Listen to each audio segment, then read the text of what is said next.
Pozdrav ekipica, evo danas je lijepi sunčan dan, pa bi mogao neki video napraviti, jel da? Biće jedan kratki video vezano za nešto što je svakodnevno radite, a možda vam je nekad malo komplicirano i zafrkava vas.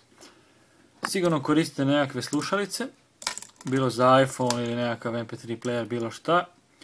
I često su vam ovak sve zamotane, pa onda dok vi to odmotate, bla bla bla, dugo traje, em se uništavaju slušalice, znači jednostavno komplicira se, sve to se komplicira dok vi izvadite slušalice, dok si stavite da slušate i slično.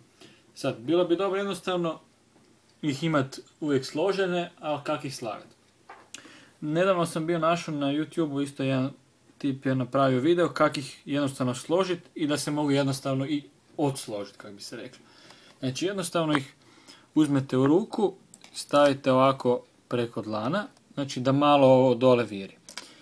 Jednostavno primite i počnete omotavati. Jednostavno omotate koliko su duge.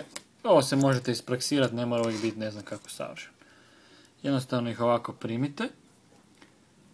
Tu ih stisnete i s ovim vrhom ih samo omotate.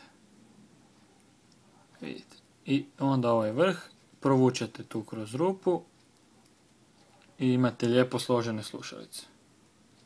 Dobro, to se ispraksirate koliko vama paše i onda kad ih hoćete koristiti samo ovo povučete i one su lijepo složene. Evo vidite. Znači nema nikakvih čvorova, vama je lakše, jednostavnije, ne savija se kabel taj i svi sretni. Evo, to je bilo to.